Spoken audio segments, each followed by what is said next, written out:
News came out this week that this street in Hong Kong that specializes in selling dried seafood has been seeing their sales going down in recent months, and that's because of an anti-corruption drive in China. As you know, Chinese officials have this reputation for being very corrupt and having very wasteful, lavish, expensive banquets, and a lot of the times those banquets would have dishes like shark fin soup, sea cucumber, abalone, bird's nest, and things like that.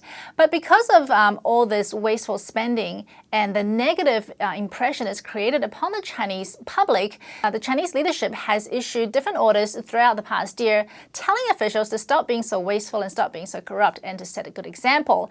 So obviously then the collateral damage of that particular directive is these businesses who cater for this particular market. So there was one shop in that street who saw like a 20% decline in sales after these crackdown started, and two catering companies actually had to issue profit warnings citing these directives as a reason that their earnings may actually suffer this year. The thing is, it may not be a bad thing because, we have supply and demand, and it's not like other people, like ordinary people, don't enjoy this kind of food. So if we take the officials out of the equation and they stop buying really expensive items, then the shops that sell them may kind of have to weigh up their options and maybe bring down the price.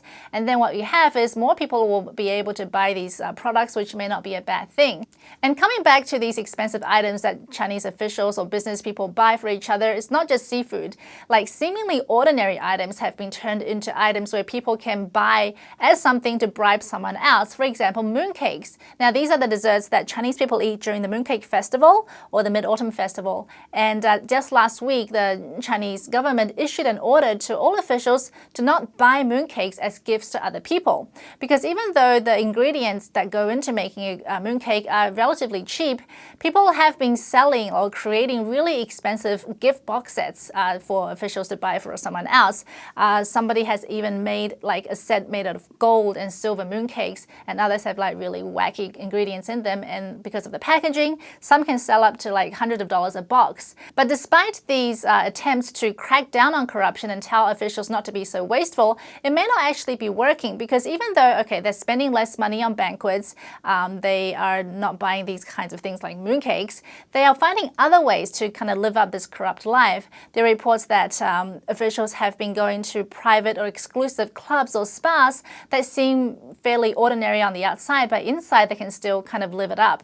The thing is, I don't think it's about telling officials what they can or cannot buy and just to spend less money on expensive things. It really is about this culture of living this corrupt life. Corruption in Chinese is two characters, fu bai. Fu is to decay and bai is to fail. So it really describes this moral kind of degeneration that exists amongst corrupt officials. And I feel like unless they can get to the bottom of that and have that fixed, all these other things they try to do on the surface to, try and make officials appear less corrupt isn't really going to work. So what do you guys think about like these seemingly ordinary items like mooncakes and seafood being turned into something that fuels this very corrupt lifestyle?